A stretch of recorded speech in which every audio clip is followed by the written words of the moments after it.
first off, we're just going to do some 10,000-foot view of what an LLC is.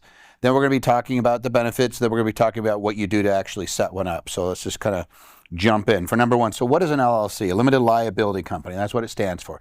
It's not a limited liability corporation or anything else. You hear lawyers talk about LLCs all the time. You hear the accountants say LLCs.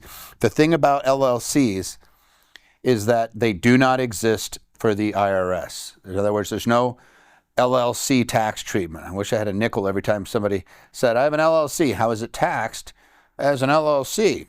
Right? No. You tell the IRS, and it depends on whether you have one owner or whether you have multiple owners as to what the default's going to be. If you have one owner, then generally they're going to ignore it unless you want it to be treated as a corporation. If it has multiple owners, then generally the IRS is going to classify that as a partnership, or you could treat it also as a corporation. It is a creature of state law. So LLCs are not something that you set up with the federal government or anything like that. You're setting up an LLC with a state, and there's different flavors depending on where you want to be. Like, so if you're big into privacy and asset protection, you might be looking at Nevada and Wyoming, right? If you are just trying to protect a piece of real estate, it's generally going to be an LLC in the state where that real property is located, right?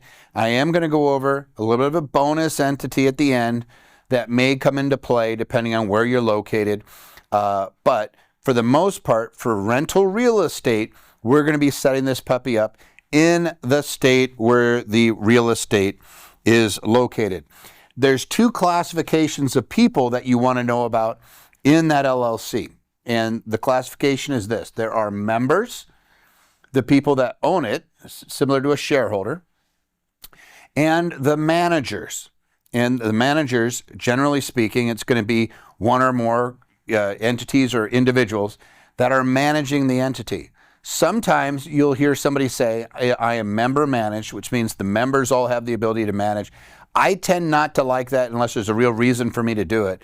I tend to like manager managed, and then I like to have an entity, generally speaking, acting as the manager, especially for tax purposes, depending on what it is that I'm engaged in. But let's just say there's two types of people. There's members and there's managers. And you could be both. Like I could own it myself and I could be the manager of my own LLC. There's nothing wrong with that. From an anonymity standpoint, or if we want to hide ownership of the rental property, that may be a problem. Or if I don't want people to see that I have businesses in the public record, then I may not want to do it that way. I may want to have a manager managed in that particular situation. And now, if you're somebody who says, well, you can't have anonymity in my state, I'll tell you how you could have anonymity. You could always set up an LLC in a jurisdiction like Wyoming, where you don't have to disclose the members or the managers. So your name's nowhere in a public record, and you can have it own and be the member manager of your in-state LLC. Boom. Now I'm just disclosing the Wyoming entity, and your name's nowhere to be found on any of it. And the reason that we do that is so that people don't target you because you have a bunch of LLCs or a bunch of real estate. So we're not going to dive into that right now. All right, the benefits. Let's go over 4 big benefits that come with the LLC. And this is really, I'm just going to kind of break them down, give you a little bit of example on each one. But there's inside protection, inside liability protection.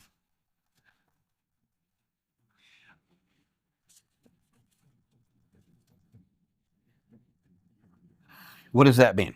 It means that if I have a rental property and somebody slips and falls on that property, then they don't sue me individually if it's inside the LLC. So I'm just going to, there's 4 of them, but I'll call that number 1. There we go, so we're not too confusing.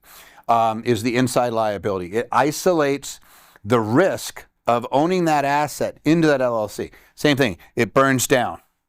And somebody's horribly hurt.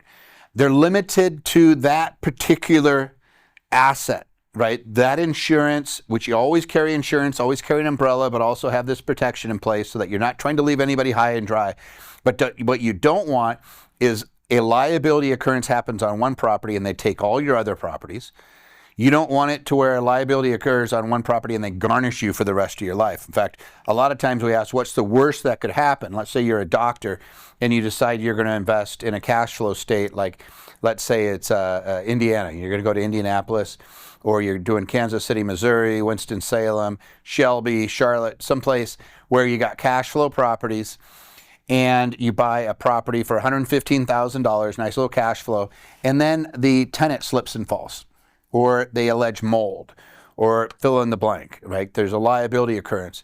What you don't want is them to come and garnish your wages or your income from your other jobs, or take your other assets, foreclose on your house, do anything like that, start trying to take your other assets. So the way you protect yourself is by putting them into that LLC. So that LLC isolates the liability. Let's say you have 3 of those properties. Put each one in an LLC.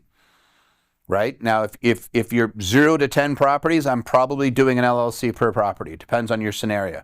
If you have more, then we're probably starting to group them. Right? Now, if I have 50 properties, I'm not worried about losing one. I may group them into groups of 5 or something.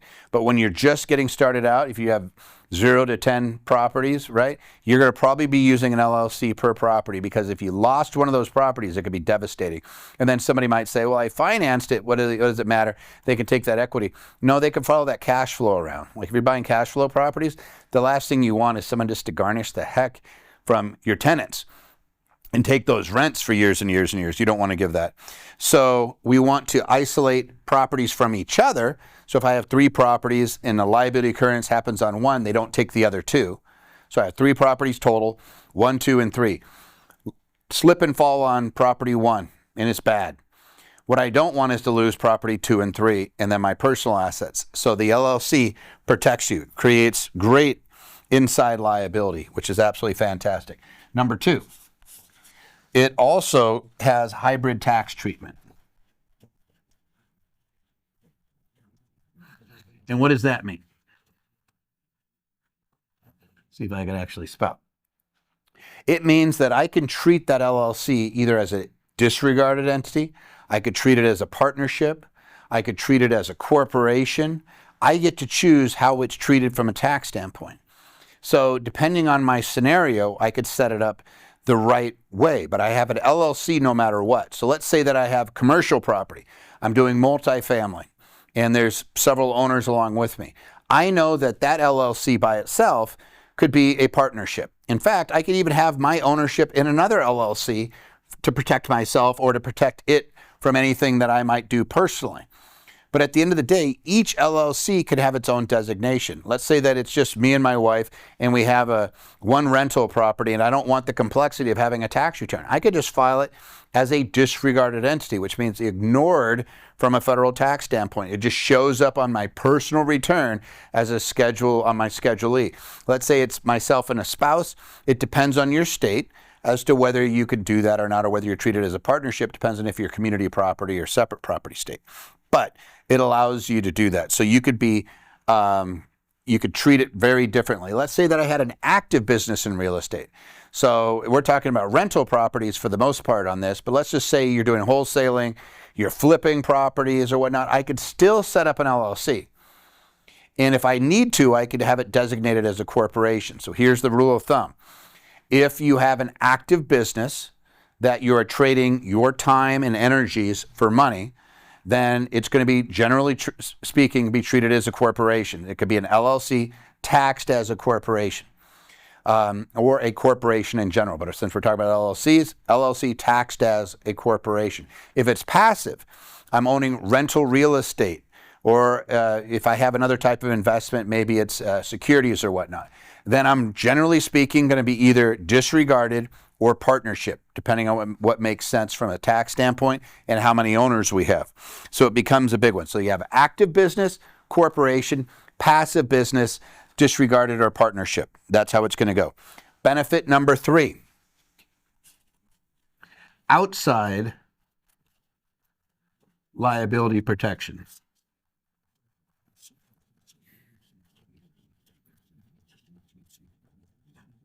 What does that mean? It means if somebody comes after me and wants to take my business away, I could set it up with an LLC in such a way that they can't take it. The most common example is like I like to use holding entities to hold all my LLCs. Let's say I have a bunch of properties. Let's just say I'll use an example. Let's just say I have 4 pieces of real estate, each in an LLC. I may have all of those held by a single Wyoming LLC. And you say, why would you do that? Well, number one, I could consolidate everything onto one tax return. From a QuickBooks standpoint, I could be using class treatment, so I don't have to have a separate set of books for each of the rental properties. But also, because if something happens to me, let's say that I'm out here and I have liability as an individual. So maybe I'll use the example of like, let's say one of your kids causes a car accident and it exceeds the liability protection you have. Maybe it's devastating accident. Maybe it's one of those things where it's millions of dollars of liability. What you don't want them to be able to do is take away your properties. You want to be able to negotiate that, use your insurance to the extent, and then walk away with something. Don't want to lose everything. And especially if you're dealing with a frivolous lawsuit, you want to be able to make sure that these things are never even visible. But we can protect ourselves from outside liability by using the LLC. And the way you do it is by using something like Wyoming, where they have charging order protections or statutory protections that prevent a creditor of a member from foreclosing on the interest in that LLC. A lot of states have protections. The best states, in my experience, are Wyoming and Nevada, as far as having sole and exclusive remedy. And for single member LLCs even, you use those, and we use them for anonymity. But that works like a charm, but that is a huge benefit for those LLCs as well. And then benefit number 4 is they are perpetual. They do not die, which means from an estate planning standpoint, they are extremely effective, because I can have, like, let's say I have this structure, something happens to me and I pass away. This continues on. It doesn't dissolve. It doesn't go away. I could literally have my estate just continue to operate those LLCs. We like to use living trusts, and I would encourage everybody to watch the videos I have on living trusts. But those living trusts will prevent you from going to probate and prevent it from having to be taken apart. You could actually keep your investments together, and then you're just distributing out the profits. It's just they step into your shoes. So your kids may step into your shoes, or whoever your beneficiaries are, or maybe it's organizations, maybe it's individuals, whatever the case. It does not die along with you. It does not have an expiration date. So they end up being very, very effective because they can hold assets. And then even more importantly, if you own real estate, like let's say this is in Washington, this one's in Nevada, this one's in Indiana, this one's in Texas, and you own those in your individual name, your estate would need to be probated in each one of those jurisdictions. Wow, that would be horrible, right? We want to make sure that that doesn't happen. And when you use LLCs, then you don't have to probate in each. They're considered personal property, so you don't have to probate in each state where it's located. If you don't do that, it's considered real estate, and you're going to have to probate in that actual state. Now, we use the bonus entity I'm going to be talking about a little bit, which is a type of trust. We'll talk about holding title so that we could get there with those as well, but I'll save that for later. I want to just let you know. All right, so now let's talk about how we set up the LLC. And we're just going to do this in 5 simple steps. And I want to just make it as simple as easy and easy for you, so you know each one, whether you have somebody do it for you or not. And I would encourage you to actually have somebody do these steps for you. You're going to see why here in a minute, because there's a lot of choices, and there's also a lot of drafting that goes along with it. You want to treat it with respect. I used to work for a judge who would say, I'm going to show you the amount of respect that you showed yourself. And so in business settings, I'll show you the amount of respect you showed your business. If you didn't respect your business, I'm not going to respect your business, right? So would Bill Gates go set up his own LLC type thing, right? Most reasonable business people are going to say, hey, I'm going to let somebody that's a professional do it. I use doctors for doctoring, dentists for dentisting, lawyers for lawyering, right? I want to make sure that I have somebody covering my backside, but I also want to be able to point to them and say, if there's something wrong, it's them. I don't want to be responsible, right? I'm paying almost like insurance for that. You want to make sure that you're using somebody who knows how to do this. Well, let's go through it. All right, number one, you want to choose a name and a state.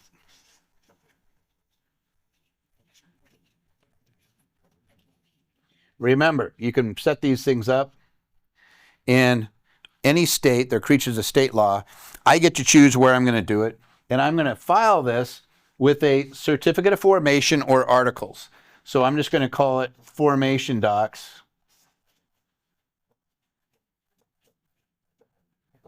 And I'm going to set it up and file it with that particular jurisdiction. So if you need to, you can go to the Secretary of State and see what type of document. It might be a certificate of formation. It might be articles of formation. It might be anything underneath the categories for LLCs. You'll see it'll say here's the formation documents, and you would complete that. That is with the state. Now we also have the feds, right? So we're going to have to get a tax designation. And we do that through the IRS. And it's called a Form SS4. So if you're good, I mean, you could always do these, try to do these things yourself, but you're going to see in a second where we're going to get into deeper waters. A lot of people use a service for this, like they'll use one of those little online things, and they'll think they're done. That's the problem, is that this is just 2 out of multiple steps. We're going to say 5 steps, but these are the first 2. I picked a name, something LLC, and there's certain names you can't use, like bank and insurance and things. There's certain buzzwords you just have to check with that Secretary of State, or check, better yet, use a professional who's going to tell you, here's the words you stay away from. And you can't use somebody else's name, or where it's going to be confusing and things like that. So you're going to pick a name, you're going to make sure that you can use it, you're going to file it with the state, then you're going to, and usually you're designating whether it's a member managed or manager managed,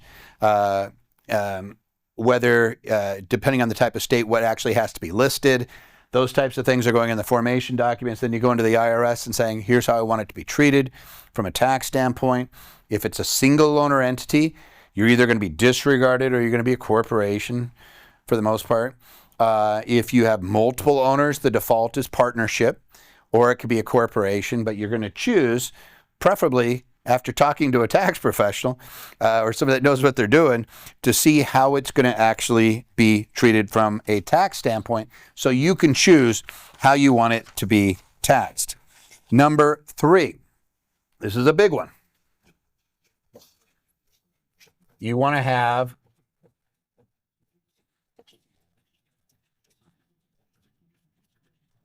a body. You want to have an operating agreement. I just did a video on 5 or 9 things that all operating agreements need to have. Go watch that, refresh, take a look at all the different types of provisions you need to have in there. But you want to have a written operating agreement. Otherwise, you default underneath state law, which invites going to court all the time. Like if it doesn't cover things, you're going to be fighting about it. So we want to have an operating agreement that governs how we are treated, both from the standpoint of the members and their liabilities that come with members, the activities of the members, when they can transfer things, what access they have to documents, what they're allowed to do, all those things, and management. Who manages this thing? How many people need to vote on things? If there's more than one person, what percentages? Does it have to be a supermajority? Does it have to be unanimous? Does it have to be just a quorum? All those things are held in the operating agreement, so you can determine how to operate your business. But you want to make sure that you are actually having this drafted. Don't use a generic, please don't use a generic online, because we don't know what it was drafted for. It may have been drafted for a bunch of investors, and you have a bunch of provisions in there that are just going to pierce you. This has actually happened. There's multiple cases where somebody would have been fine had they not put specific provisions that undid certain protections that were afforded under state law, because they didn't know any better and they just used somebody else's operating agreement. Make sure that you have somebody who knows what they're doing. Put together your operating agreement. Number 4, and this is recent, we have something called the Corporate Transparency Act. Now with FinCEN, we're having to file something called a beneficial owner's report. And you're having to do it fairly soon after you file, generally within 90 days. You're going to have that puppy in. you're going to want to make sure that you're getting that done. It might be 30 days now. Like it's actually ramping down. So it just came out in 2024. So depending on where we're sitting, you got to know that this is actually floating around out there. You want to check with somebody who does this to make sure that that is done. Because if you don't do it, the penalty is up to $500 a day for non-compliance. So that can just be a major boo-boo that you don't realize. You got to make sure that you're doing that beneficial ownership report with FinCEN. A lot of people say this. First off, doesn't that destroy my anonymity? No, it doesn't, because it's not a public database. It's no different than tax filings, right? Where nobody can go pull your tax return. And there was one case where they grabbed Elon Musk and a few Warren Buffetts and some rich guys, and that particular IRS agent went to jail. Right? They're not allowed to disclose those things. These things are protected. So the Corporate Transparency Act, you have to comply with it. It is not a public database. It does not ruin your anonymity, but you got to do it as of right now. There was a case where it got overturned, but just for a very specific small group of people, and that's on appeal. We'll see what happens there. But yes, you have to do that Corporate Transparency Act as well. So that's step number 4. And then step number 5. Open bank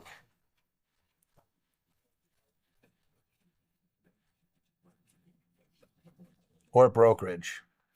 Sorry for my handwriting. You're going to open up some sort of financial institution account. My personal preference, if you're just doing basic business, is you're probably just going to open a bank account. If you're going to have assets in there, you're going to start accumulating anything, then you're going to want to have it as a brokerage, or if you're trying to protect safe assets. And again, I'm assuming this is for real estate. You're probably just doing a bank account. There are people that say you don't have to do a bank account. It is a factor when the courts are looking at it, but it's not what's called a dispositive factor. Like, it doesn't ruin you if you didn't have a bank account, so long as you have a management entity or maybe a holding entity and you have some place to take those funds that's not you personally, you'll be fine. But we want to have some sort of account, and then making sure that you're accounting for the numbers, the P&L, separately for that LLC. So even if you have an LLC like this, where each one is in a separate LLC, we're going to keep books on each one of those LLCs. You may be able to do it under one set of books underneath the parent and create classes. So if I have a rental holding LLC and I have 4 properties, I may have each property as a class, so I only have one set of QuickBooks.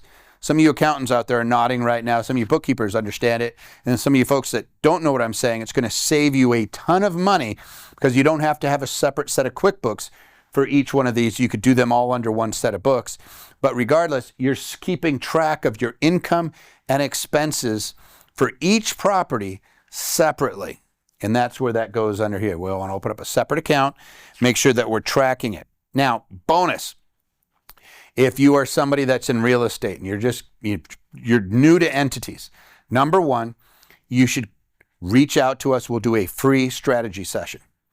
All you have to do is, there's a link in the show notes where you can sign up for a strategy session. If you want to, you could write strategy down below and we will send you a link. If you put strategy in the comments, then we'll just send you a link where you can schedule a free consultation to talk about this, what this next topic is, which is nowadays with interest rates where they're at, when they go down, when they're up high, people are generally trying to exercise due on sales so that they can get a higher interest rate. When they go down, not so much.